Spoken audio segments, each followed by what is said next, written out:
సంక్షేమ హాస్టళ్లపై ప్రత్యేకంగా దృష్టి సారించాలని అధికారులను ముఖ్యమంత్రి రేవంత్ రెడ్డి ఆదేశించారు. హాస్టళ్లలో బోధనేతర సిబ్బందికి ముఖ గుర్తింపు హాజరు విధానం అమలు చేయాలన్నారు. పూర్తి డేటాతో సంక్షేమ హాస్టళ్ల వ్యవస్థలో జవాబుదారీతనం కనిపించాలని స్పష్టం చేశారు.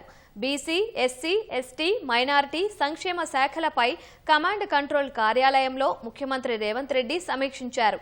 విద్యార్థులకు అందించే భోజనం నాణ్యతను సాంకేతిక పరిజ్ఞానంతో తనిఖీ చేయాలన్నారు.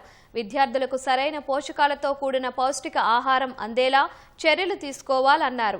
హాస్టళ్లలో విద్యార్థులకు అందించే దుస్తులు, పుస్తకాలు వారికి చేరుతున్నాయో లేదో ధృవీకరించాలని చెప్పారు. ప్రతి హాస్టల్లో మౌలిక సదుపాయాలపై పూర్తి స్థాయి డేటాని సాంకేతిక పరిజ్ఞానంతో ఎప్పటికప్పుడు ఆన్లైన్లో అప్డేట్ చేయాలని అధికారులను ముఖ్యమంత్రి రేవంత్ రెడ్డి ఆదేశించారు. విద్యార్థుల ఆరోగ్య పరిస్థితిని సమీక్షించేందుకు ప్రత్యేక విధానం అనుసరించాలని, హాస్టళ్లను సమీపంలోని వైద్య కళాశాలలు, కమ్యూనిటీ హెల్త్ సెంటర్లకు అనుసంధానం చేయాలని సీఎం రేవంత్ రెడ్డి సూచించారు. అధికారులు తరచూ హాస్టళ్లను సందర్శించి ఆరోగ్య తనిఖీలు చేయాలని దిశానిర్దేశం చేశారు.